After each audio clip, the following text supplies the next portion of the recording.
everybody. It is Tuesday or Friday if you're watching us on Phoenix 92.5 FM, YouTube, Twitch, all that good stuff. This is the Wrestling Rewind. My name is Darrell O'Connor, and we are live. We haven't been live for a while. Of course, if you're checking us out on the chat, please do, because you can see us there. We have stream elements up. We have a lovely bot in the chat right now, so it will be picked up, and we'll be able to read out your comments, thoughts, or opinions. And if you were following us on social media, you would have been able to do your homework this week, because we are actually good this week, Martin. We actually put up what we were going to talk about instead of just randomly deciding ourselves that we were going to talk about something. We were very good. Dara was very good. Yeah, my contribution to the show is to land up on the night and waffle. But usually I forget about it, and I'm like, oh, people can't watch the show because we don't know what we're going to cover. But no, we were pretty good this week. Again, we put it up. Okay, fair enough. A couple of hours beforehand was not ideal, but we are going to look. If Raw can get away with it, so can we. Fair. We are going to come up with a more comprehensive plan. Keep an eye on our social media. I think we're just going to cover all of 1999, week to week. I think that's something we might have to do. But I said to Martin, we're gonna sleep on it. We're gonna hang out tomorrow at my gig. Tell me then, if you want to do that, and then we'll figure out some kind of way to do all of 1999 week to week, because I mean the show is it's too good. But I think it sounds good. It's like we're leading in. You lead into it with the 1989 Royal Rumble, yeah, and then you end on the 2000 Royal Rumble. Like that's a class year. That's a pretty awesome. good arc, and I mean we have really wanted to kind of go into 2000 as well, but I think doing this week to week makes it a little bit better, and it's a good palate cleanser from WCW as well. Despite who showed up on the show. But anyway, again, you heard him, you love him, fastest man on his feet, 1-0, undefeated, Mr. Martin Herty. How are things, Martin? Grand. I'm formulating new plans for how I'm going to get this match with CM Punk. Well, and I think what I need to do is I've been going about it all wrong. I've been trying to get him to fight me. Right. That's not how CM Punk operates. It's not. No. Punk is a man who is motivated purely by spite. It is. Yeah. So what I need to do, you need to be friendly. And then I need to get Punk to fall out with someone who hates me. Right. So that then the only way he could get back at them is by fighting me. I'm rewiring my whole plan here. I got to go back to the drawing board, but I think I'm on to something. You know what? I think you might be. So okay, we do have some news stories this week. Of course, when we're recording this, even though we are going to jump in the time machine, it is the day before Crown Jewel. There is news about CM Punk. We are live on Phoenix. Well, we're recording on Phoenix FM, but we are live on YouTube and Twitch, and of course on the True Penny channel, There to No Media. Yep. And the Last Outlaw has made his return to wrestling, so it's been a hell of a week. Yes, it really has. It's been one heck of a week. But here we go. AEW drops new CM Punk merchandise amid exit rumors. AEW releases new CM Punk holiday merchandise, despite he's talking about leaving. Matt Hardy clarifies that he didn't witness the fight, and Colt Cabana is back now.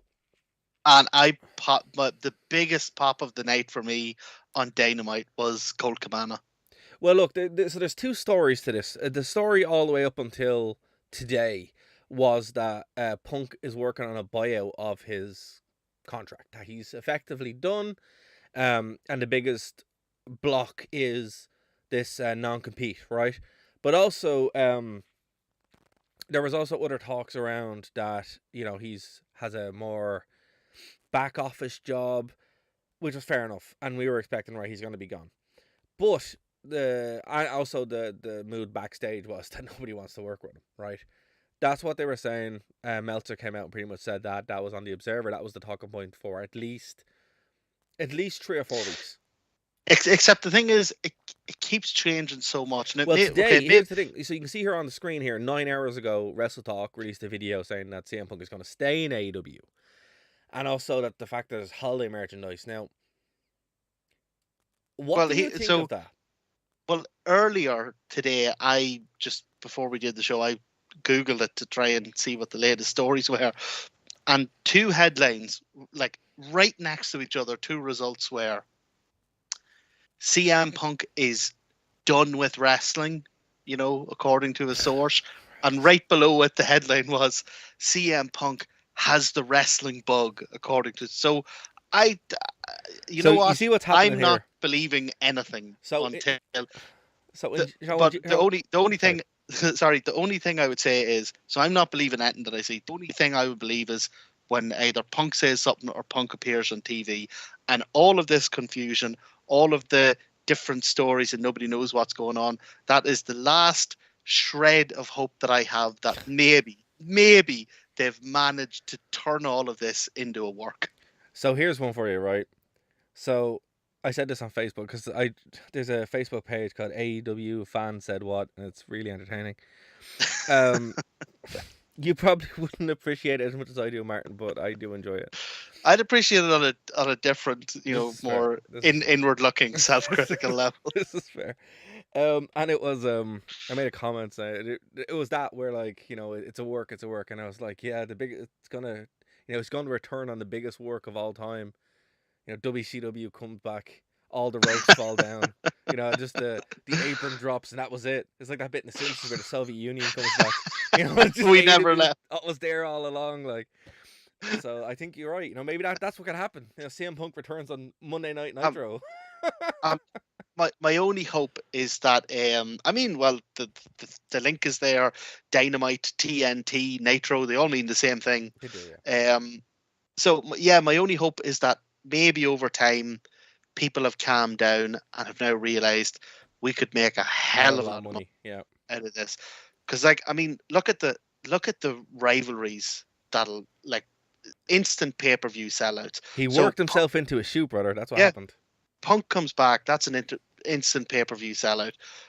If they can work it out, Punk versus Colt Cabana, that's an instant pay-per-view sellout. Punk Omega, Yeah. that's an instant. Like, there's if they walk away from this purely out of ego, they're leaving an awful lot of money on the table. Well, like, I mean, I think that makes a lot of sense. And look, if Tony Khan can do it, fair play. I mean, if he's able to right that ship, and the thing about it is, it's a very Vince McMahon move because Vince did not care once he made money, and that Yeah. was, and at the end of the day, that's what wrestling's all about. It's about going out and making as much money as you can. And I mean, like, look, Matt Hardy and Edge turned their very real, you know, Yeah. situation into Very real. very real, like so real that it was uncomfortable. But here's the thing: it's like if that happens, AEW make money, CM Punk makes money, everyone involved makes money, and everyone goes home relatively happy.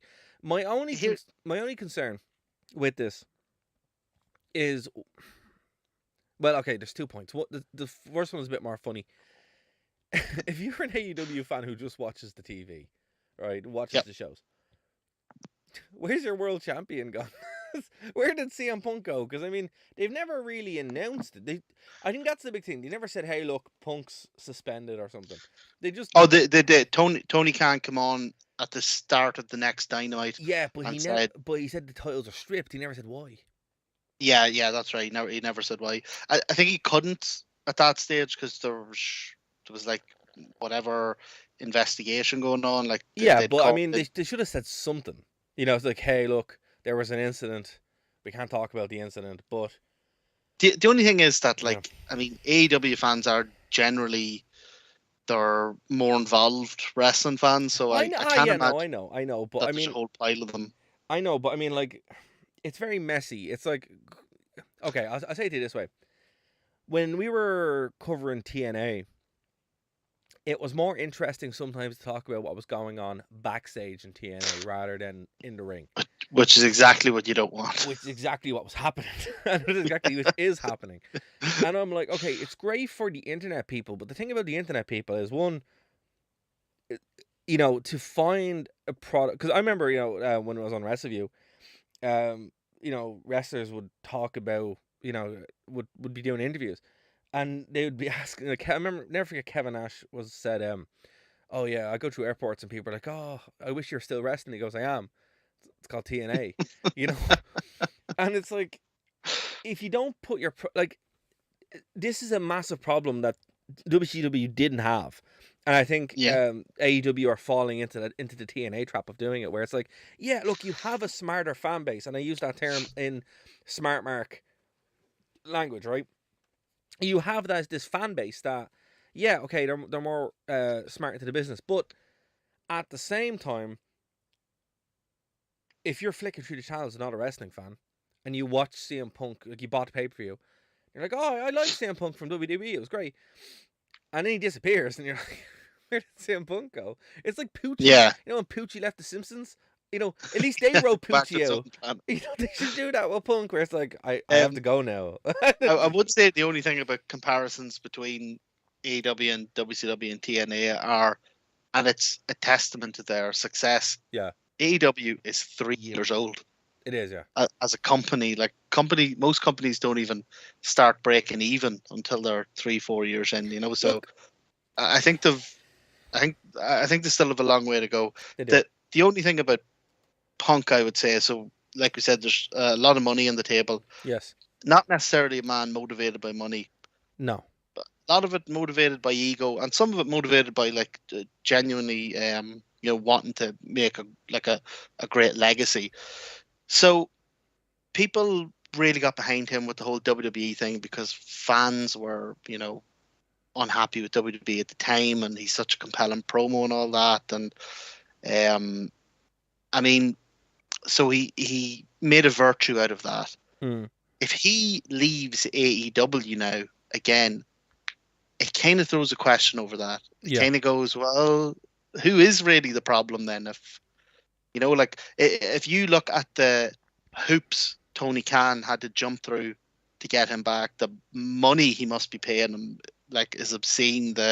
His first year that he was booked in on, I can't think of a wrestler who's had an opening year like that. Like, he came into his own show, packed out in his home city, and it just, escalated from there.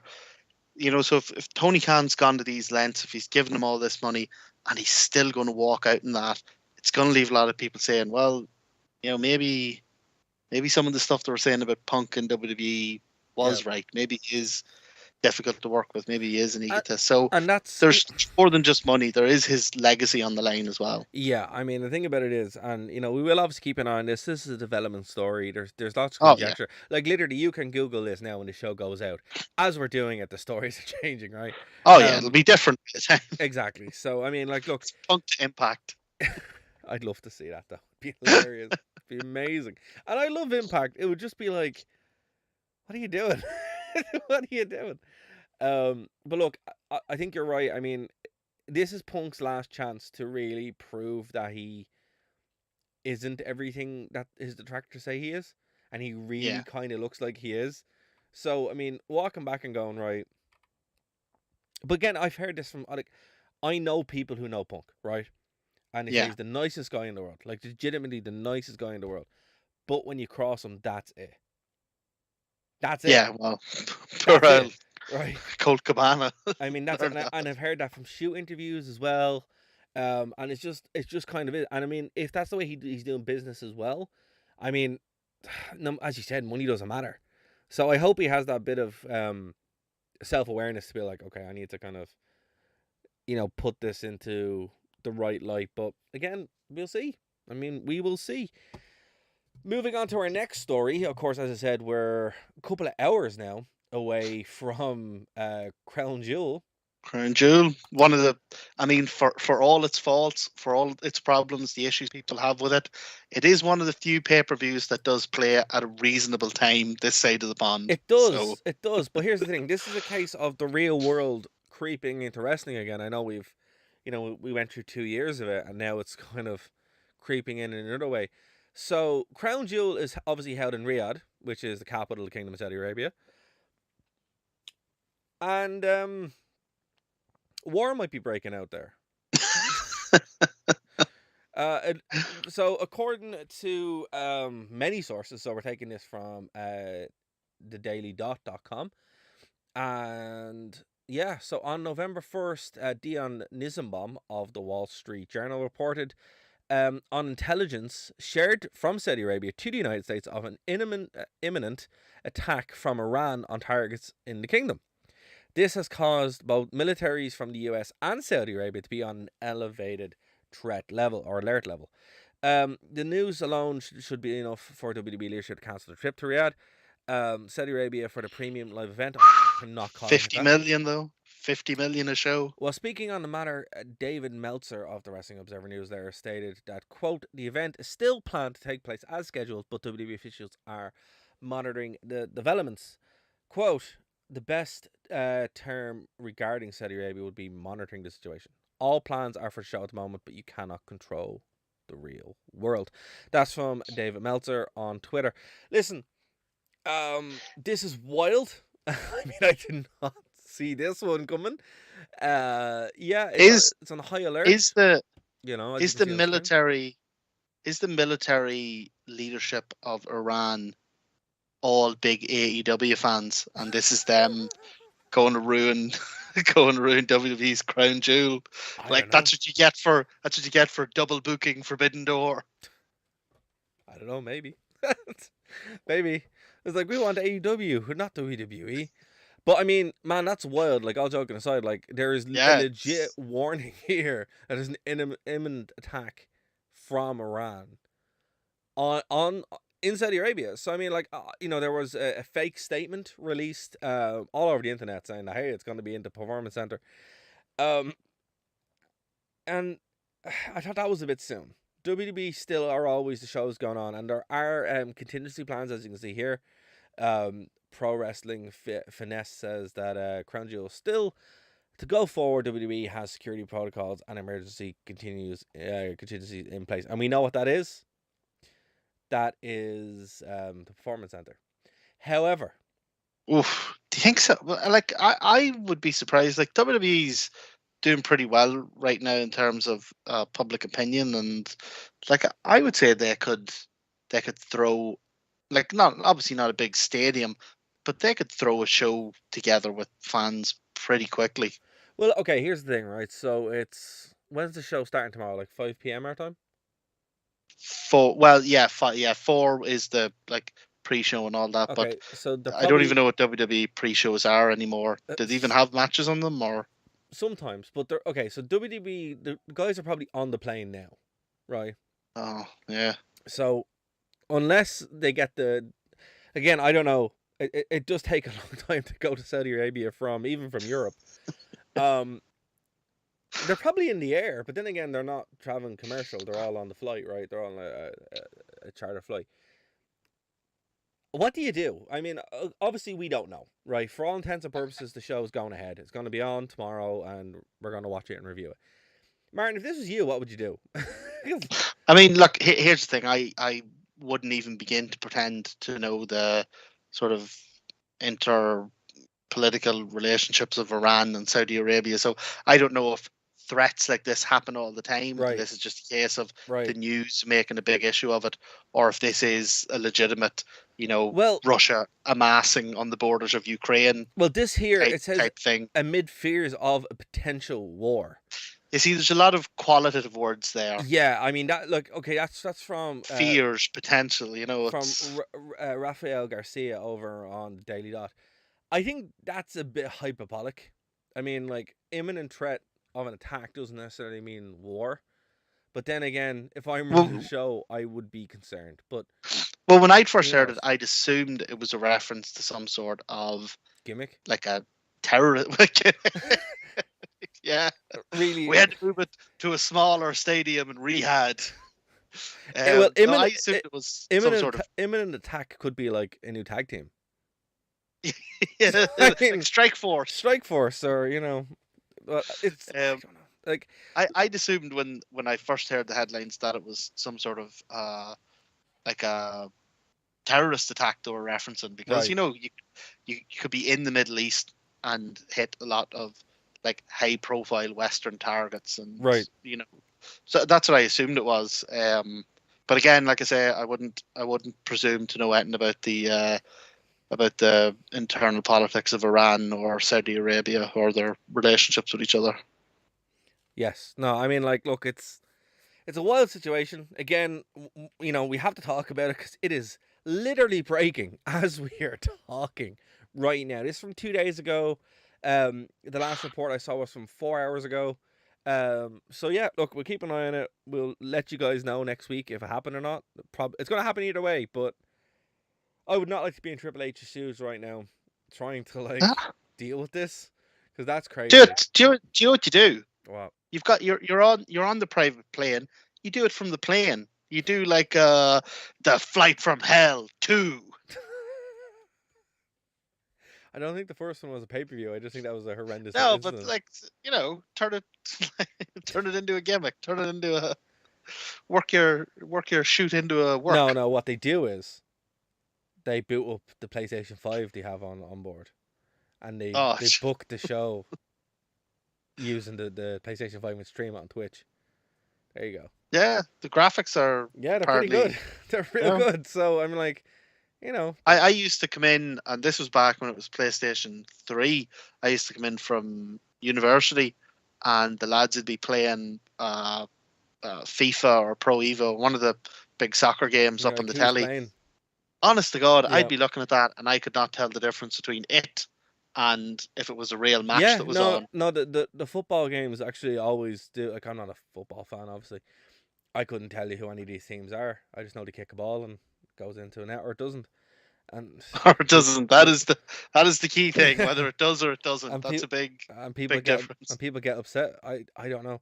Anyway, but when you do see the game, you're like, whoa, that looks really real. Now the WWE games aren't at that level because obviously there's a bit more to it than grass and a ball. But they're still pretty good. That's what I would do. Anyway. There was actually during the week, you should look this up.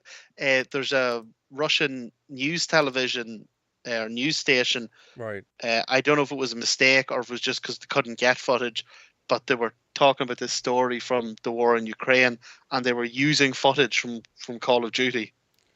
Look, what I'm saying is that is not the first time that's been done. It's been done everywhere. I mean, like, loads of gameplay footage now is so good that some people can't tell the difference. Like, it really is. But that's not the first time that's been done. Generally, it's no, it's not. It's crazy. It's I mean, not. go on Reddit and see it, but it's it's still happening. But then again, gaming engines, not going on tangent, but like gaming engines, like millions of dollars just to make the engine. So these things are gonna look unbelievable. Yeah. That's why I stick with my Switch. Nobody's gonna see Mario and go, "Is that real?" That's looks like a real man. Is that a real plumber? Is that a real plumber? I don't know. But anyway, so we're gonna get in our time machine, Martin, and we're going to go all the way back to February 1st, 1999. Monday Night Raw. Taking place from the Phoenix Convention Center in Arizona. And this was the show literally just after the infamous halftime heat empty arena match. Yes. So this is the show right after. So that's where we are. And it's 2 weeks out from St. Valentine's Day Massacre. What did you think of the Rock Mankind empty arena match? Oh, I think we actually have done it. We haven't, but I know on the Rewind, I think we've done a show. I think myself and Dave did a show. I'll dig that out and put it on the social media. I loved it. I think it was one of the best ideas ever done up until the last 2 minutes. Or that last shot with the camera angle. That was just... I think everyone, even in Mick Foley's book... In his book, he said it, yeah. He says this. They did such a great job. So for anyone who hasn't seen it, it's a big empty arena. It's a show at halftime of the Super Bowl. It's basically the halftime show that year. And Mankind and The Rock batter each other all over this arena. It's basically like an early Anarchy in the Arena. Yeah. And it's great fun. It's at wrestling's peak. Mankind is fantastic. The Rock is yakking and cracking the whole way through it, doing his thing. And it's, it's not the best wrestling in the world, but it's such a great fun fight, a great fun match. And then at the end, for some reason, they decided to end the match where you see through the Rock's eyes. So, like, you're instantly taken out of it as a fight, out of it as a contest, and bang, brought right back to, oh, this is a fake TV show. Yeah. Why they did that? Well, I mean, okay. I know why they did it. They did it because it's more cinematic. That's the reason. Yeah. Look, we make movies, damn it. Yeah, and that's what it was. It was like, okay, we need to make a big. We have an opportunity here because I think this was the first time they really had. Because this was before Raw was like live. Yeah. Like this was taped. This was right. This was taped. This was right on the precipice as well of them being the biggest thing in wrestling. Yeah. To them stepping over into being a full mainstream phenomenon. Yeah. Yeah. Being okay, so WWE Raw wasn't always live, right? Raw used to be pre-taped, and this is one of the shows that they pre-taped, right? But this is before WWF at the time became what wrestling was known as. And it never went away. You say to people, I'm watching wrestling, they're like, oh, WWF. And you're like, yeah. It hasn't been WWF since 2002, but yes, that's what we're watching, all right. The one with the pandas. But yeah, and I mean, and that's it. And this was so, when they had the opportunity to really kind of do it, they're like, okay, well, we can re-edit this, we can reshoot it. Like, even watching that match again during the clips, there's bits that happen. Like, there's a bit where, actually, even on Raw, I'll get to one bit that just blew my mind completely, because I was just like, what? I'll get to it, but it's because the show isn't live, and they've edited now. The network has edited wisely certain words. You're just like, oh my god, I can't believe these were just said normally. I couldn't believe that they were editing them out, and then at the very end, Triple H said one of them, and it wasn't edited out, and I was like, God, maybe the censors missed that, and then it hit me. That would have been after the Watershed. Yes. That was the second hour of the show. Yes. Yeah, that would have been after the 9 o'clock or whatever. Yeah. So that's kind of the time period that we're looking at. But a bit that got me was when Mick was thrown into like the concession stand. He was covered in like chocolate or whatever, and then like a minute later, he's clean. You're like, what's going on here? So obviously when they were shooting the Empire Arena match, they had like, many takes and that kind of stuff, like, to get it. And I think this was just a case of being overproduced, and that's what happened. Yes, because they obviously had a couple of hours to do it. With Raw, you like, actually, if you want this experience, go and watch Raw in the UK when they're shooting it in the UK, because they obviously it's pre-taped, so they will kind of reshoot stuff sometimes, and yeah, I mean, but this is where that's a really good term you use, because that ties into one of my major issues with modern WWE, is that it's so overproduced. They overthink, they overdo, they overpolish everything. Yeah. And you're really like, it's detrimental when it's done too much. Like, okay, so opening thoughts on Nitro, on Raw from 1999. It definitely wasn't Nitro in 1999, I'll tell you that much. No. Phenomenal show, right? And Michael Cole and Jerry Lawler are the two commentators, right? This Michael Cole's great. What happened? Michael Cole's good, and Jerry Lawler 2 or 3 times got like genuine laugh out loud. Yeah, he did. He got me as well, where I was like, that's actually really funny. And you're just like, this show was perfect. Now look, if you're a wrestling purist, it's terrible. This show is awful, right? The wrestling is just garbage here, right? But there's a hardcore tag team match that lasted 7 minutes, and it's wonderful. It is. I loved it. Partly because of the fact that it was only 7 minutes. Yeah. The big problem with WCW's hardcore division at the time was that they would have those hardcore matches and they would let them go on Oh, for 25 minutes. 15, 20 Yeah. minutes, Yeah. like, which felt like twice, because there's only so much punch, walk, hit with the bin, punch, walk, hit with But the. see, what's important about that is, man, right? Sorry for cutting across you. The pay-per-view shows we've kind of covered where it is that and it's a blow-off or something, right? With this, these are every match here told a story, and often the stories went throughout the whole night. Yeah. Every single thing that happened on this show, with the exception of draws maybe, and Kurgan, which was weird. It was a weird match. That was a weird segment. It's told a tapestry of stories, which are like, well, look, if Vince Russo wrote this show, right, and this is just a random sample that I just randomly picked from 1999 because I'm like, I just want to watch 1999 wrestling. We'll watch it. I didn't know what was on this before. I knew once I saw Triple H and Kane in a cage match, I'm like, this is going to be great anyway, and it was. Well, there's two ways to look at this show, and this probably goes for like the whole of WWE in 1999. You can review it match by match, give each match an individual score, and this will not come out, very flattering. No. Or you can view it as an hour and a half or an hour and 40 minutes of a TV show. Of a TV show, as a complete production a big story. And if you look at it like that, this is fantastic. I think that's right. I mean, like, look, every match, there was no match here over 15 minutes.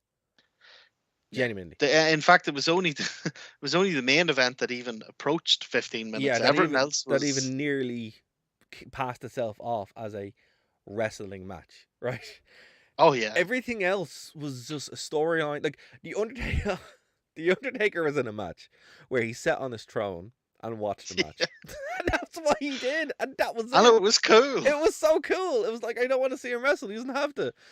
And it's just like, it would nearly ruin the aura if you were like to get in the ring and start doing snapmares, Exactly. like it would.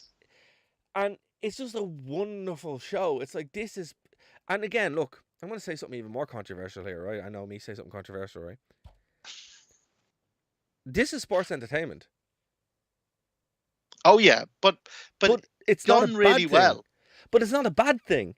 I mean, it's so funny that when you hear people say, I'm a professional wrestler, and that being like a big statement, is like, I understand why, but at the same time, sports entertainment is the one that became.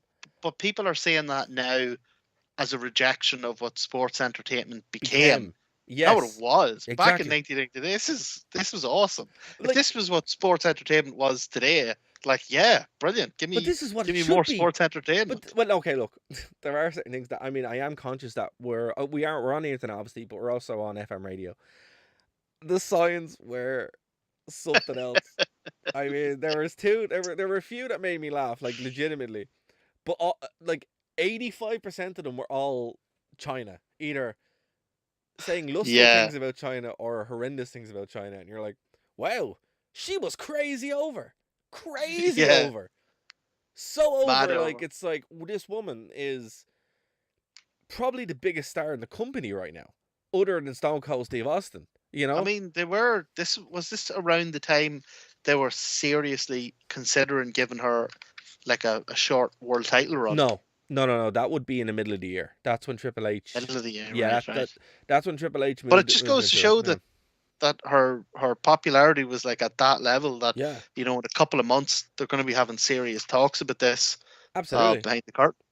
I think of all the signs though, I mean, there was the lusting after China, and there was all the usual homophobic stuff from the 90s. Yeah. But I did enjoy, someone had a big sign down the front that said, hey, Road Dogg, oh, you didn't know you're actually white? I missed that one.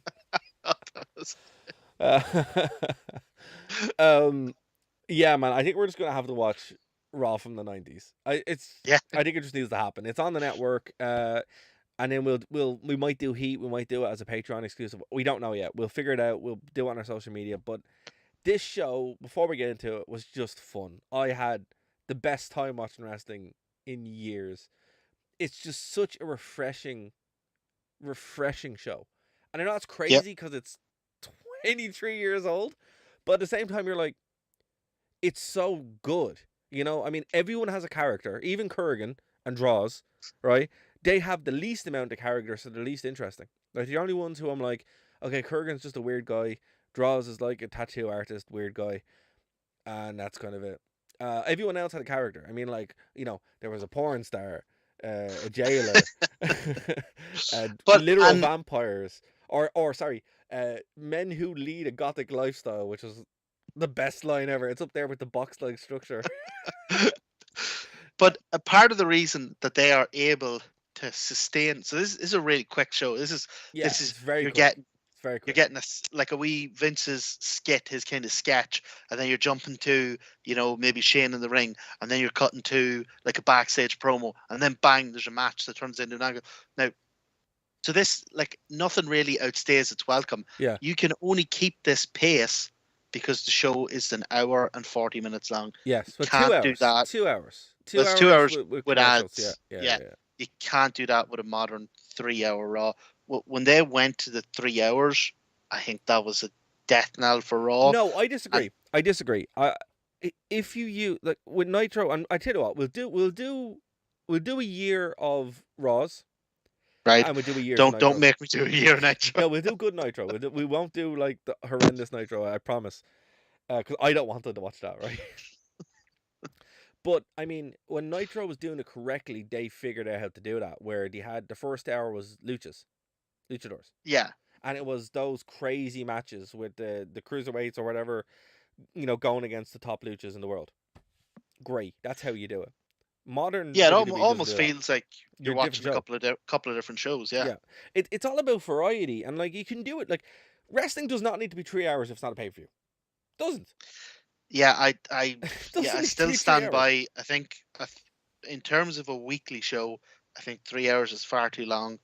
It's Like, too difficult to sustain people's attention, people's enthusiasm, and I mean, like, if they wanted to get fans like me to even consider going back to watching Raw, one of the first things they'd have to do would be swallow their pride and cut it back to a 2-hour show. well, look, genuinely, having the first hour being its own thing makes more sense. Yeah. And then your 2 hours being its own, being a show. Like, I mean, because even in Raw's War, that's what it was. There was Raw, and then the War Zone, right? The War Zone was Yeah. the more gritty kind of show where you turned the lights down and there was more swearing and that. And it gave you a reason to kind of stay tuned, you know? Because they knew it was a little bit. 3 hours is just, it's very tiresome. I remember, like, and longer matches isn't the answer. Because at the end of the day, when I was watching this show, I was like, I actually want to watch more of this. I want to watch the next show. When I'm watching, when I'm watching modern, this is great, like, weekly TV. Like, yeah, you're this hooked, is over, and you're let's like, go. bang, when's the next one? You could legitimately binge these shows like a Netflix show, and it's just like, especially this one, which is kicking off from Royal Rumble '99 into the Super Bowl thing, into this, then next week's Raw, then St. Valentine's Day Massacre, then the Raw after Valentine. Like, this thing's just is, it's a locomotion. It's just absolutely flying. It's just going in a very natural direction. But what I'm more blown away by is every single match, like the Big Boss Man versus D'Lo Brown, that ties into something that happened at the beginning of the show, ties into the middle of the show, loops back around, and finishes out the show. And you're like, whoa, how are you doing this? For a show that was like, I've been covering WWE since 2006, 2007. And going on these shows and, all the different shows they've done, WWE's terrible, it can't do long-term storytelling, blah, blah, blah, blah. It could. It really could. It did, week to week. And I mean, that's insane. Like, we've covered so much WCW where they would hit point or they would drop stuff and come back to. This is just incredible. That this is just a random show that I just literally was like, oh, I want to watch this one, and it was brilliant. Yeah, Brilliant. And it's definitely something that AEW could learn from. I think everyone in So, wrestling could learn from it. but like, so what I think is in terms of in ring, I think AEW has it. I think they're the best in the world right now. Yeah. This is where they're missing out, is that AEW shows are, if you look at them segment by segment, they're fantastic. Mm. They don't always come together as a complete 2 hour production like this does. So this is what they're missing. They're missing, like you say, Modern the threads going through the whole show, modern stuff like that. modern WWE is starting to learn that it needs less sports entertainment. AEW needs to learn that it needs more sports entertainment. Absolutely, yeah. And I think 100%. that's the sweet spot. Because again, like, everyone wants to watch a great class wrestling match, but most people watch wrestling for the stories. Like, okay, what was the most memorable thing in this show for you, Martin? Oh, do you know what I was really impressed by? Terry Runnels. Because so we'll get to that match, but there's a part in the match where it becomes obvious what she's doing, Yeah. and she sold that whole story. There's a lie she's telling and a betrayal, and she stabs D'Lo Brown in the back, and she sold that whole thing with just a look, and I was like, that was brilliant. Okay, so that's sports entertainment, right? Tell me how tell me how the draws match ended, like the finish. Oh my god! There you go. You can't do it. You Yeah, can't do it. Which is my point exactly. You can remember a look, but without looking at your notes, you can't tell me how yeah, to I finish the couldn't draw even. match. And that's my I even point. had to look up who he was fighting. It was Yeah, Kurgan. yeah, Yeah. yeah. And that's what I'm saying. It's like from okay. So even with that whole angle set up. So I'm not going to talk about. I'm not going to like. We have to be careful with the names here because we're we're when we go over the hour, we can be a bit more loose, but we have to kind of be careful. So Terry Reynolds had this group with Jacqueline, and they were running this angle with D'Lo Brown, where D'Lo Brown had caused Terry Reynolds to lose the baby that she was pregnant. Right? She's running a scam, Yes. and she actually And I would say we chewed WCW out for running a similar angle as being really tasteless and true, really true. blockheaded. And I'd stand by that. I'd say the exact same here, except how it turned out. But see, here's the thing: the difference was that the commentators are supposed to be they're the Greek chorus, right? And they're supposed to be the narrators. They actually hold her to account. They're like, she's lying. That's horrible, And at the same time as well, then D'Lo finds out. By the way, did you notice the doctor was the doctor, like the actual WWE doctor who was in the Hell in a Cell match? Oh, was he? Yeah, he's the actual WWE doctor that jumped in and Mick Foley fell through the steel cage. I was like, I Oh, remember you. class. Yeah, so he's the real doctor, like.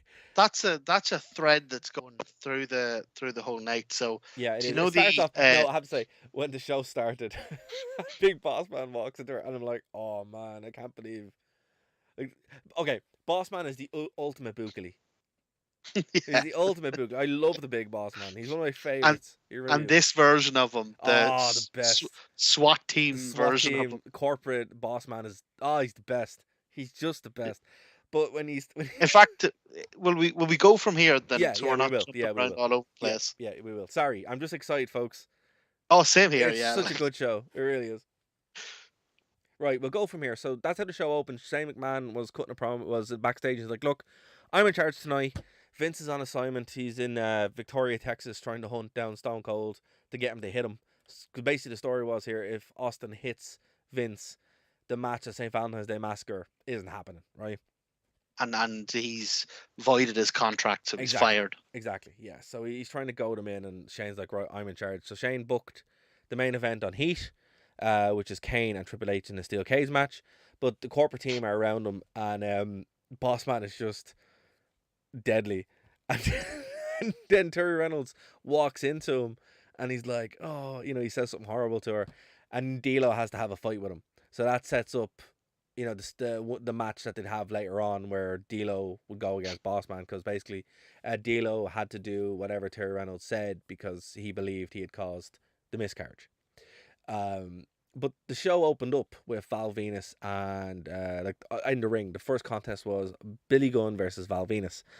Ken Shamrock came to the ring, who was the. By the way, imagine trying to recap this on like a wrestling website. You'd be exhausted.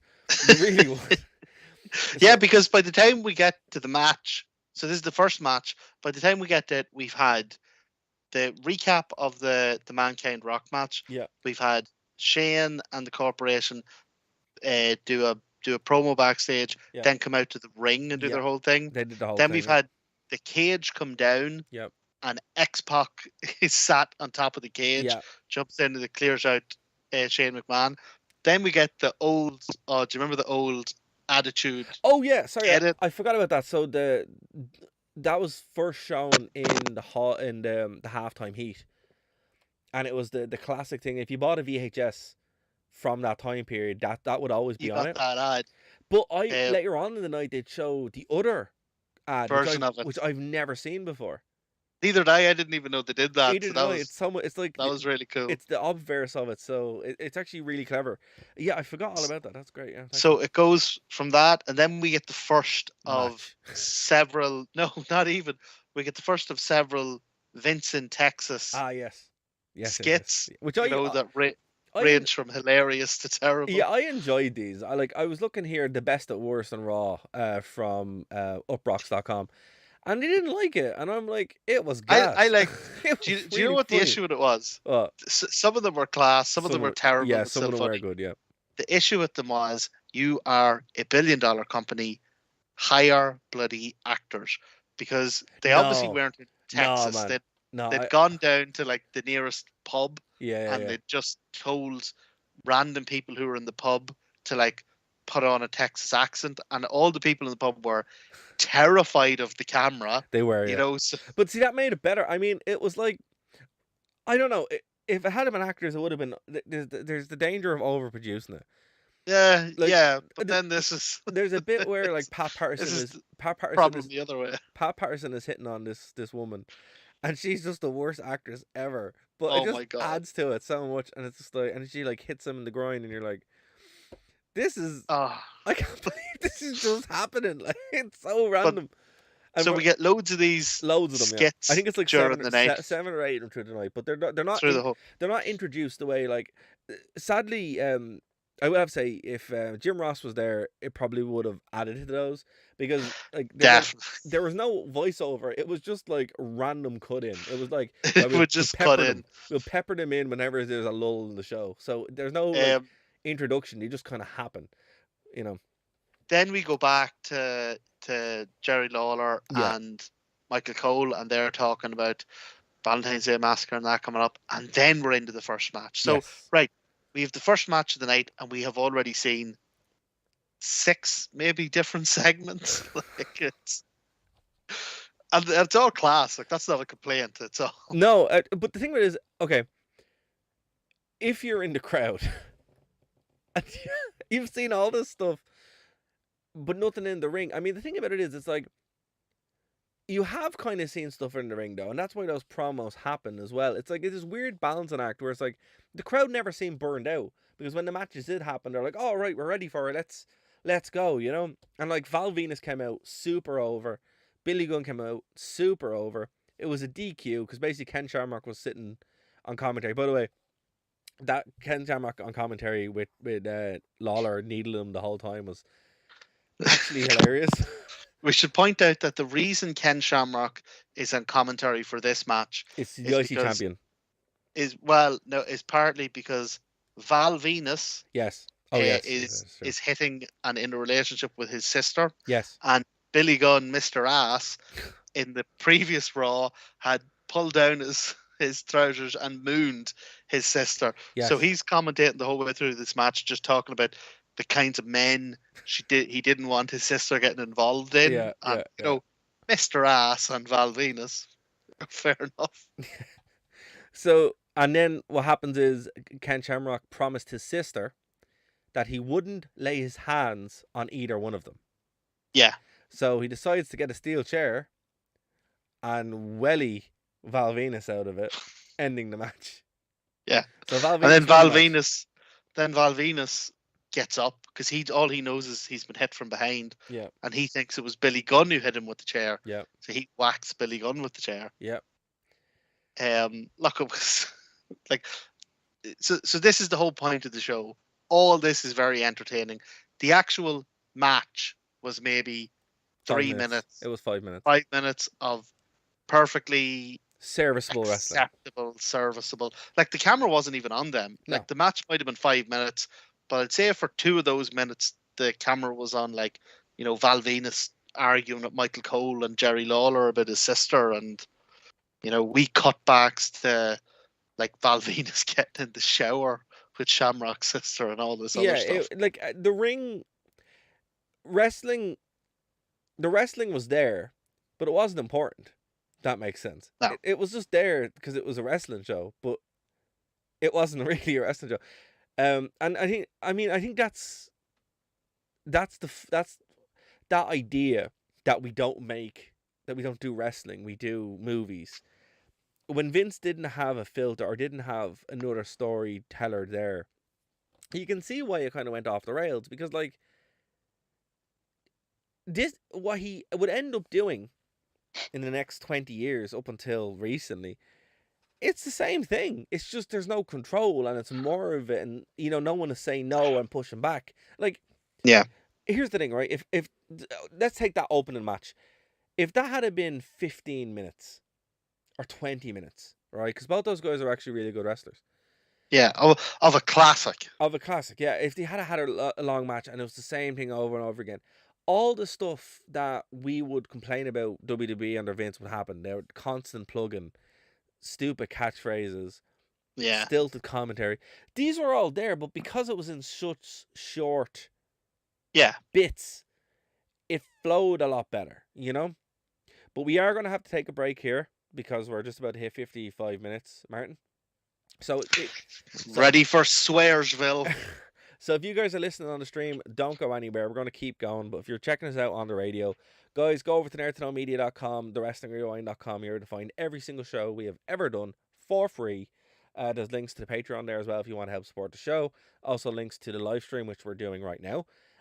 We stream every Friday at 10:30 Irish time. And so we will see you next week here on the Wrestling Rewind on Phoenix on 2.5 FM and the True Pain channel, of course, Nerd to Know Media, the Wrestling Rewind. Keep her left. All right, we're just going to keep going, Martin, because fly into it. We're going to fly into it. So, Big Boss Man, as we said, D'Lo defeated D'Lo Brown. The match was a tale of two cities. Really, it was just it was the worst. It was the worst of times. It was the blurst of times. And the match wasn't great, but I enjoyed it. Basically, it was to get over this angle, which would later be paid off when we found out that Terry Reynolds wasn't pregnant. Terry Runnels had been claiming she was pregnant. Yes. A number of weeks ago, D'Lo had bumped into her or knocked her off the ring in a match. Yeah. And she'd claimed she'd lost the baby. So for the past couple of weeks, D'Lo, obviously feeling horrendous about this, has been basically being her manservant just to prove he's sorry. They actually used the word slave. So, of course they did. 99 WWF. 99 WWF, and I was just like, oh my god. Sure. How long did it take Vince to get to the point where he said, to hell with it, I'm going to say the N-word? Yeah, that was 2006. So did I? Yeah, he didn't say the man was unhinged. Like, I mean, when he heard it, I was like, oh well, they went there. Okay. I couldn't believe it. I nearly fell out of the chair, but basically that was it. And it wasn't like a sex thing, which you would expect with, the whole angle. It was PMS. That was the angle. That's what they were called. Pretty Mean Sisters. Yeah. Terrible name. But obviously this is like Sex and TNA. I can't remember. Sports Entertainment Extreme. Oh yeah. That's a Vince Russo special. That's what that is. And oh man. But so later in the night, D'Lo goes to the doctor, and that's where the doctor drops the news that Terry Runnels is not pregnant at all. Yeah. And never has like been. you said, and never has been. Yeah. But like you say, like the previous match, this is all about the angle. Yeah. This is all about the wrestling is very much in the background here. But Boss Man, like a champion though, just the ultimate Bookly. Like, he's never getting a world title. He gets a title shot later in the year, which we'll get to. I mean, that in itself is a whole lot arc. But just such a lad, you know, with the nightstick. Oh man, it's just it's such a stupid gimmick, but just works so well, you know. Yeah, it's like I'm a cop. I said, but you're not a cop. I'm a SWAT officer. Okay, well, why do you have the nightstick? Yeah, you just go around hitting people. Because it's brilliant. Should have done an angle where he gets arrested for impersonating an officer. Or was he prison warden? Is that what he was? He was a prison warden initially when Nails came initially. But yeah, sort of just became general kind of law enforcement cop kind of. Before this match, this is a great gimmick though. Anyway, but no. So what happened was actually Bossman got the finish with the back hole slam because of the distraction from Terry Reynolds. I've always loved that move. It's great, and wondered why nobody else uses it. Abyss does. It did. Does he? Yeah, did it, yeah. It's fantastic finisher. Loved it. Looks awesome, and it's great for great move for a big man. Yeah, like when we do TNA stuff and you see Abyss, he's very much like the Big Boss Man in the way he moves around the ring as well. But yeah, actually, do you know how unappreciated and forgotten that move has been? When I was training down in Cork, I used to bust it out as one of my moves. No way. And yeah, because it's pretty easy, like kind of leverage sidewalk slam basically. And the first time I did it, I came out of the ring after my match, and a couple of the lads are like, "That was really cool. Like, did you mean to do that, or was that an accident?" I was like, "That's the Boss Man slam. It's a finish. What are you talking about?" Do you want to get a nightstick so you know what it is? Prior to this match, though, and again, this is because of the nature of this Raw, we've had a couple of cool wee segments. So another thread going through the night is that Mankind, after the Super Bowl match, took 100 grand of The Rock's money, and he's just been going around all night and spending it, buying stupid stuff, giving like advice to people. You know, he's like talking to Kurgan about the stock market, and he gives him a couple of grand. He's to like, go invest. You know, and so, oh man, The Rock was so good. So I have The Rock. I wasn't a fan of The Rock growing up. I did see Black Adam last night. It's a great movie, but oh yeah, I'll have to look it up. Oh man, I should have been a fan of The Rock growing up. He is just on fire. So good. Brilliant. He's brilliant here. So he's Mankind's, there's a skit with Mankind going around and doing all the money, and then it cuts to The Rock, and Rock's on the phone to Vince McMahon going, "God damn it, McMahon, this idiot's running around with 100 grand of my money. That's like a week's pay for The Rock. That could buy The Rock 4 or 5 of his shirts." Best line. Oh my Best God. line. Best line. So good. Oh, so good. It was brilliant. There was another wee one. So just before we got to the Boss Man match, there was another wee promo that happened that I thought was kind of interesting. Not really because of the promo itself. It was just like a tag team feud, jumped from behind kind of thing. But because of the people who were in it. So Jeff Jarrett was in it. Oh, yeah, Double J. Billy. He's all elite now. Billy Gunn was in it. Also all elite. Billy Gunn was in it. Mark Henry was in it. Also all elite. All 3 of those guys were all elite. And who else was in it? The 4th guy in it, Owen Hart. Yeah.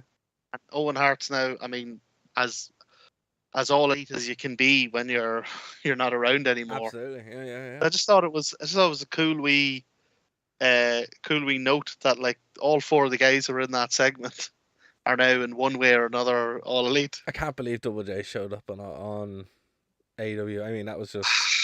I still don't know how I feel about it. Like I like Jeff Jarrett. Like genuinely, he's also a really nice guy. But I'm like, well, Okay. I That's mean, like bizarre. you have enough guys, and you don't really need to be giving away a spot to Jeff Jarrett. He The other thing is though, I don't think he's going to be showing up a lot. no, He but actually has a backstage role with them what was funny about this was he didn't wrestle. He just showed up. He didn't even have the guitar with him. I don't think, did he? on AEW. No, no, Yeah. no, no. No, I know he used the guitar. Oh, He used the sorry, guitar, and I do. No, I mean in sorry. In 23, this, 23 years ago, Martin.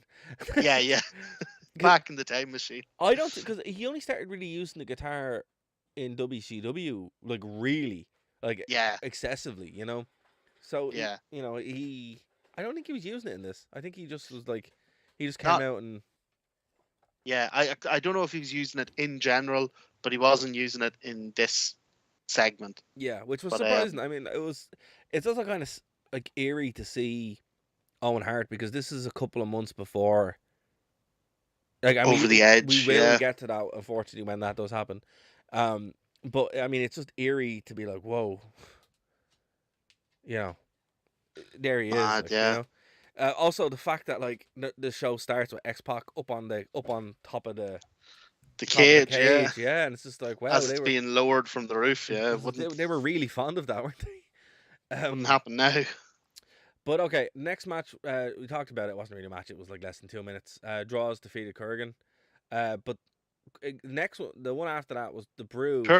Pura draws as well. Like that was Yeah, yeah, we're gonna get to that as well. 1999 had some dark moments, man. yeah, that kind of yeah made me think watching that one. So I looked up a wee bit about draws as well to see, because he's fairly well known.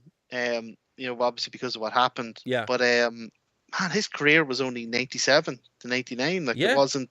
Like as I said, like with that match segment, whatever you want to call it, the reason why it didn't leave an impact was because Draws didn't really have a character. He was just a guy. You know, he would only start having a character with Prince Albert doing the whole piercing thing where they'd after a match Yeah, they'd pierce someone, which was a weird gimmick. But I mean, it's pretty cool. it's I pretty think cool. that's a good one. But I mean, he only just got that when that happened. So we'll have to probably keep an eye on that as well as we're going through this timeline. Um, but the Brood came out and they were unaffiliated at this time. So they What were an entrance! oh man, what an entrance! Like Christian, Still to this day, it's one of the Edge, best. Gangrel, brilliant men who lead a gothic lifestyle. I don't know why they didn't say vampire. Just say the word vampire. It makes way more sense. So yeah, so these are men who lead a gothic lifestyle. And they were going against the Ministry. Now, what was weird is like they had that throne. So the segment started with the Undertaker's throne, which was cool. And Viscera and Midian walk out. Midian had just joined the Ministry, and Undertaker sits down. And it's weird. You're like, okay, they're gonna have a tag team match, and I think Cole actually says he's like, hey, so yeah, the Brood are all wrestling, but Undertaker is, it's just Midian and Viscera, and it's like, oh, that's weird. And then they kind of build into it, and it's like, oh, Well, what's going on? because that was when the Ministry really hit the peak of its power. Yeah, Whenever they got Midian in, yeah. that was it. I mean, why would you need anyone else when Uh, you have Midian? I mean, he seemed the most into it out of all of them. He was the most into it. He bought all the merch and everything, like, you know. Yeah, He was did. that tattoo on his head? Was that Yeah, real? I don't think it was real, no. But like, Oh, I okay. always thought it was real. I mean, like, he was the guy who seemed the most into the whole Ministry thing, and just no one really did. He was just a strange character. But you know what? This felt like a Heat segment. This was like a prime Heat segment where you have the Oh, Undertaker, but you have like nonsense as well going on. And I mean, I think that was the strength of Heat actually, where they'd take one of these mid Raw segments and put it in there, and that would be like the main focus. And that worked yeah. because even though this was literally a 2 minutes, we've talked about it longer than the show, than the segment. Oh, yeah. The bell to bell. This was nothing, It was nothing, and and it was didn't DQ. even get a proper ending. No, it Like, was a yeah, the DQ. rest Basically, of the Ministry ran in. the rest of the Ministry walks in, and then they literally hang the Brood. They hang Gangrel, which is, I mean, Oh, this would not be the first hanging. It would not be the last hanging that would happen on WWE 1999. Um, but still, it's a really effective. I mean, it's it happened in AEW a couple of times, and it always looks. yeah. If you do it well, it always looks I terrifying. mean, There was Gangrel just looked. in a very bad state. Oh man, there's You know? one moment just as the lights started to go dark, Yeah. towards the end of the segment, where you can see him pinching Mideon's shoulder, Yeah, to like be like, basically here, you say, gotta stop. "Support me, I'm choking out here." Yeah, So, yeah. Like it ooh, was. scary stuff. I've seen a hanging in person. Not a real one, but I mean, okay. So we were doing a movie a couple of years ago called The Frankenstein Chronicles. It's on Prime, and Sean Bean is in it. And basically, they made us sign NDAs and stuff, but we can talk about it now because the show's out like 6 or 7 years.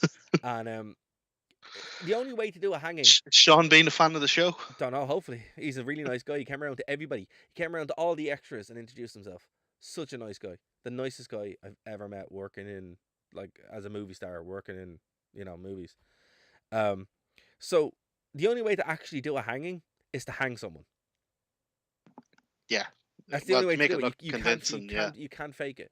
So the fact that they actually had Midian do that, no, not Midian, had Gangrel. Gangrel do it. I mean, it's a credit to him, but it's also a very dangerous thing to do, which is Oh why yeah, like, and he they did were it like he threw himself into it. absolutely did. I mean, like it looked very very effective, but the actual angle itself was to set up these druids, which we'll get to a little bit later on because I do want to talk about that. But keeping in mind, so the brood were basically beaten up or written off the show basically for the rest of the night by the ministry. That was the takeaway.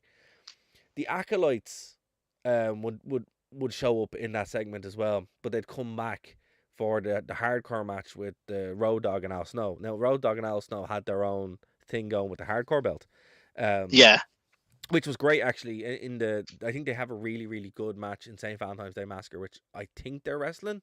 I'm not too sure, but Road Dogg and Al Snow, Road Dogg, Al Snow, Big Boss Man have like my favorite hardcore matches in 1999. The three of them just work so well together.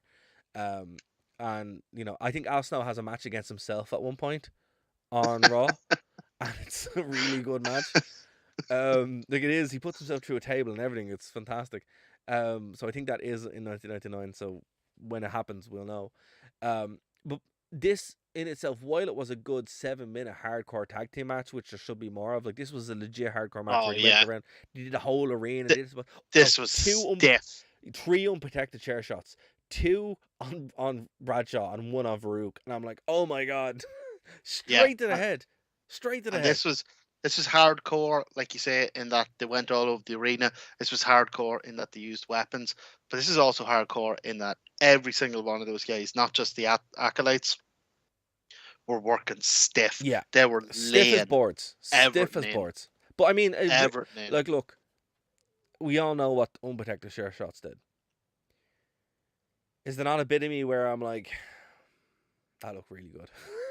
Yes. I mean, And you kind of feel a bit awful because you're like, damn, that looked really good. And you're like, yeah, because he hit him with a chair.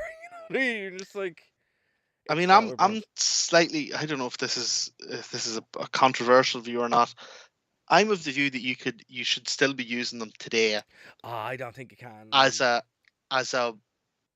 one off. Like when someone gets a chair shot to the head, like it's a serious thing. They're written off. Like the storyline is them going for I mean, CT scans I and mean, everything. no, but I mean I'm not. the way Taker did it, or even the way the Rock would do it, where to get the hands Oh, up. get the hand up. Fair Yeah, enough, oh, do that. absolutely Like, do that. I agree with you there. That's that's Yeah, okay. Where it's like these chair shots were completely unprotected. arms down.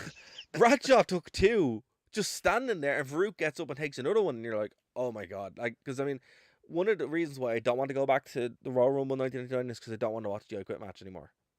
Oh God, yeah. I just can't watch it anymore. It's When I too say much. it, like I It's think too we should much. have them now.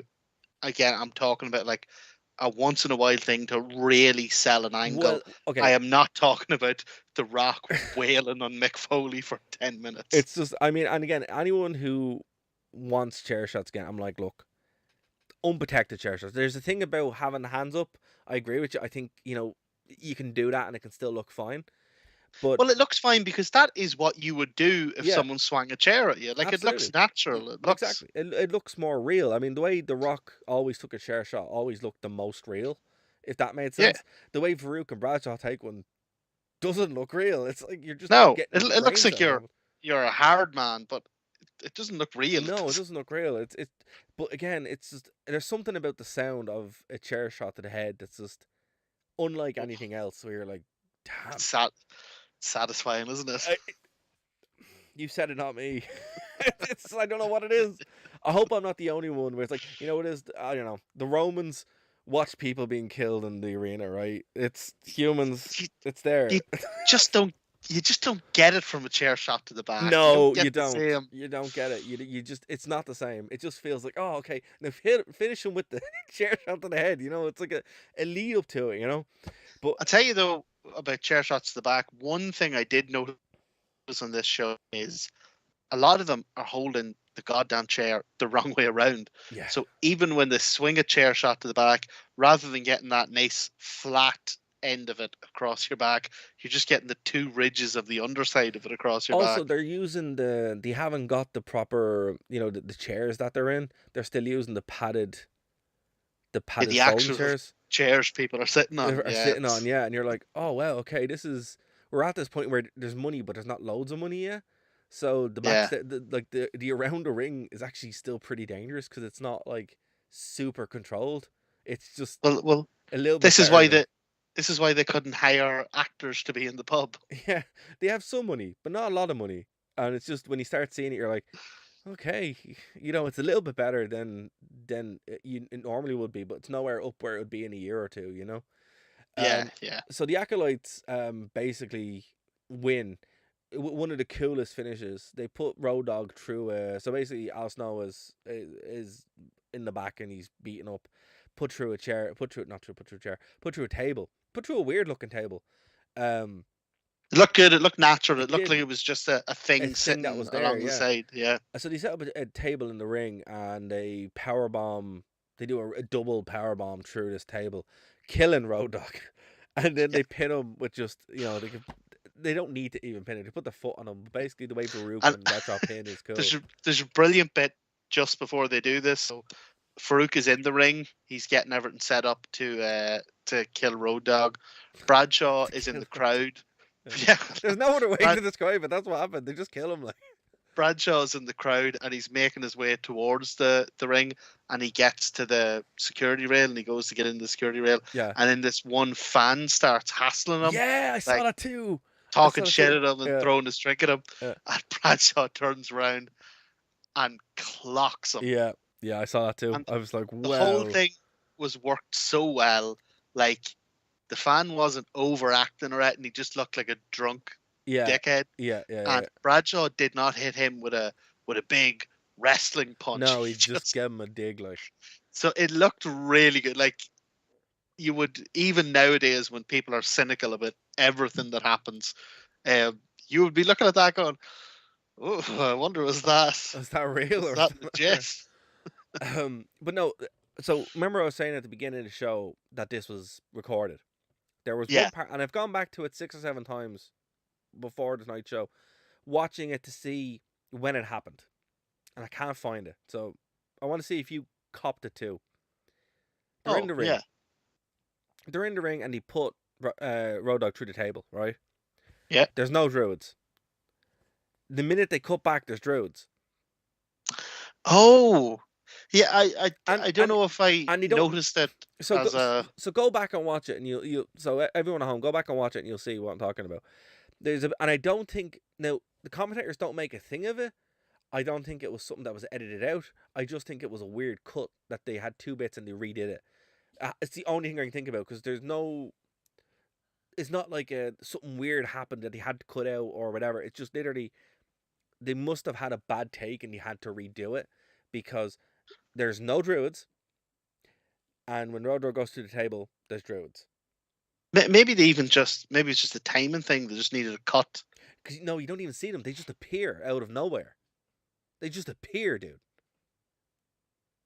Don't know. So, maybe they're magic. They are men of a gothic lifestyle. They are men of a gothic lifestyle. I mean, if that's what they were going for, that's what happened. But the commentators didn't say that. About 30 seconds later, they're like, "Oh, the druids. Who are these druids or whatever?" And then they say it in the ring, and then it gets revealed that they're actually the Brood.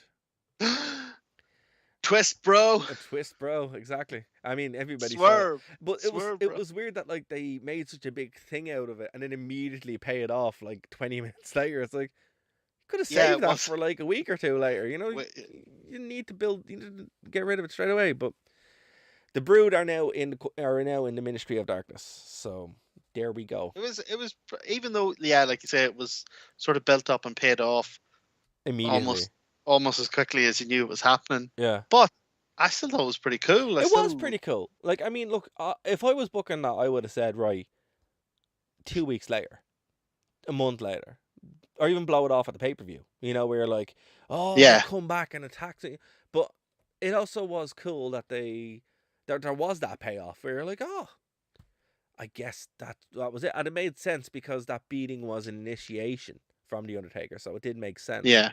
You know, it was just kind of weird that it happened that quick. But there you go. The match wasn't much. Well, the match was great, actually. The match was my favorite part of the whole show. Right Match of the night. Yeah, if we're Absolutely. talking about matches, yeah, this was the match of the night for me. And then there was actually I really enjoyed the Rock Mankind promo. Oh, yeah. That was class. The Rock was gas. Even though his voice was going, he was still like, you know, he was still very much the Rock. Yeah, he wasn't fully there yet. You could see what his character was going to become. Yeah. I don't even think it was that he wasn't fully there yet. I think that he just needed to make the step to babyface for all those catchphrases to be callbacks from the crowd. But all those catchphrases were even the people's elbow. Like, what people don't realize is the worm, the people's elbow, all the Rock's entire character is a heel. Oh yeah, you're supposed to hate him. He's like, I'm the people's champion, but everybody is booing him. You know, he's just saying. But then when he became a face, everyone just called them back, and it's like, actually, we love these now, and that's why it's kind of weird when you're watching it in context of 1999. And you're like, well, it's so weird crazy. to see the Rock go to the Rock's millions. No, he didn't say millions. He said thousands. But then there to be no callback. No callback. You know? Yeah, the crowd was silent, or you know, so strange. Or when do you smell what the Rock is cooking, and like nobody says anything. It's crazy because you're like, okay. Road Dogg comes out and he does this whole, ladies and gentlemen, boys and girls, children of all ages, DJ Intersex proudly presents to you, blah blah blah, right? And then he has to stop the crowd because they're about to say tag team champions of the world. He's like, no, not that. It's different. It's just, you know, that's how good that crowd was. So the fact that they're just not saying anything when The Rock is there, that's how much they hate him. Yeah, and it's but wild. Here, look, it's testament to how talented he is that he went from the most detested man to the most loved man in wrestling. Like legitimately. Tremendous, you know, tremendous talent. It really is. Like in the space of a year, you can just see what, you know, the growth. I mean, I'm very interested that when we go. So this is our start from 1999. When we get to the end of it, I think it's going to see how different that year is. You know. What happens? Yeah. So like rather than will we start from here? Yeah, we'll start from here. Yeah, we'll start from here. Perfect. So next week, I think that's what we'll do. Perfect. And then the night ended with a very serviceable cage match, really, with Triple H and Kane. Like it wasn't the best cage match I've ever seen, but yeah, it was good. Yeah, it was good. It was fine. Like nothing on this show was over. Also, The Rock did 3 stars. The Rock did. No. But like there you go. He's you know, this is the type of show they're doing. Like the big stars don't necessarily have to wrestle every week; they just have to be there, you know, and do the. But see, I mean, that's the difference. Like, even 20 years later, everybody like, oh, they should wrestle, and it's like WWE have always been doing this. It's just this works so much better because everyone has a character, everyone's doing something, everyone's involved. It just feels like a show. I mean, who's the best bad guy in wrestling today? MJF, and he wrestles maybe 10 times a year. Yeah. You know, that's true. That's very true. Like Roman Reigns is pretty good too. That was man. To be fair. Yeah, and he's similar. Like he doesn't. Is he at? Oh, he's wrestling one of them internet. Yeah, we're live stream now, aren't we? We are streaming live, yeah. He's wrestling one of them internet wankers, isn't he? Yeah, Jake Paul, Logan Paul, Luke Paul. I don't know. I don't know who these people are. But anyway, I mean, yeah, like again, Triple H was still doing the DX thing. He wouldn't be using the My Time team, which is his best team in my opinion, Do you know what for a I little did while. enjoy from Triple H in this? Well, He came out and he took the piss out of what do you call him, the WCW announcer. oh yeah, Ladies and gentlemen, the boys and but girls, that for the wasn't. thousands in But attendance that and the wasn't. millions. But that was his shtick. He did that for ages. Yeah, That just was the thing. and he couldn't say he did everything up to let's get ready to rumble Yeah, because he because did your man had let's get ready to rumble trademarked. trademarked. Yeah, but that's why he did Let's Get Ready to, and that would be it. Okay. But it's crazy as well that like Triple H's character evolves so much in this year as well, and more so in 2000.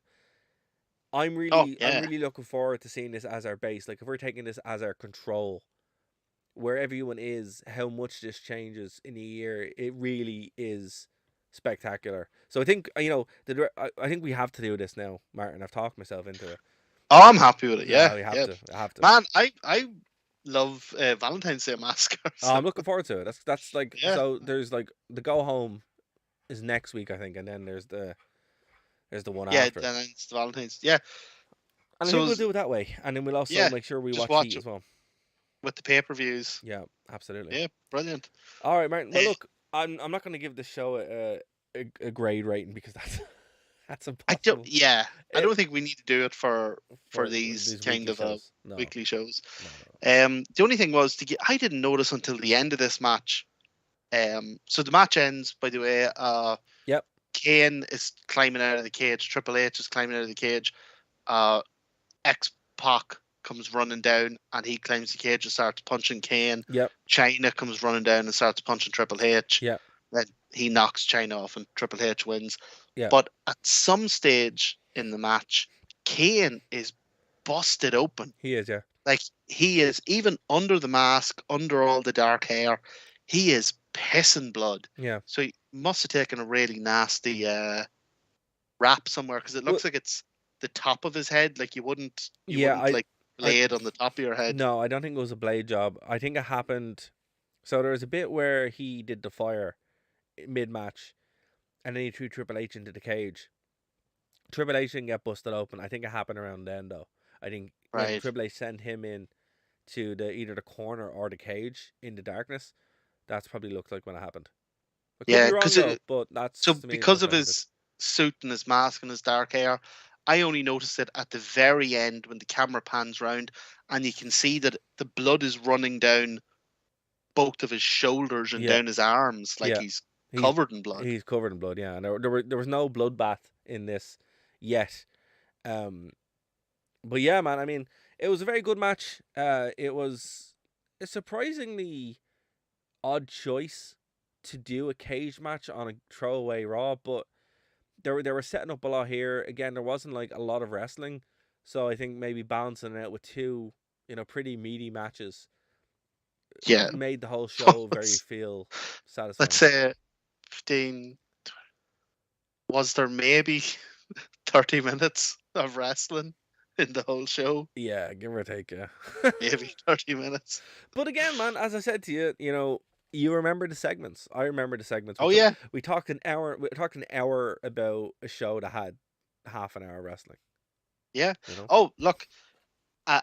As we keep saying, and the reason we're doing this is because when you take these episodes as a single presentation, they are so fun to watch. Yeah, and it is. And I mean, that's it. Like, it didn't feel like a slog. It didn't feel like it was nightmarish to watch. It was just fun, and I can't wait to watch the next one. And I think that's what we're going to do. So the plan going forward is we're going to watch weekly shows, then do the pay-per-view if we haven't already done it, and obviously take breaks for news, AEW stuff, modern WWE pay-per-views. So next week we'll do the next Raw, and we'll also do Crown Jewel, and that's the plan for next week. All right, Martin, is there anything you want to plug before we get out of here for this week? And no, man, I'm delirious. I'm in the twilight zone here. I'm sitting here in 2022, looking forward, praising Raw, and looking forward to next week's episode. So, it's like, what's going on? What's going on? What the hell's happening? I will say, guys, if you haven't, if this is your first time checking our show, please do subscribe. Leave a comment, let us know what you think, what you'd like to see, what you don't like to see. And we'll be back next week to talk about the next edition of Raw Crown Jewel here on the Wrestling Rewind, and of course over Phoenix 92.5 FM, the True Pen channel, and nerdtoknowmedia.com. Bye, guys. They were let.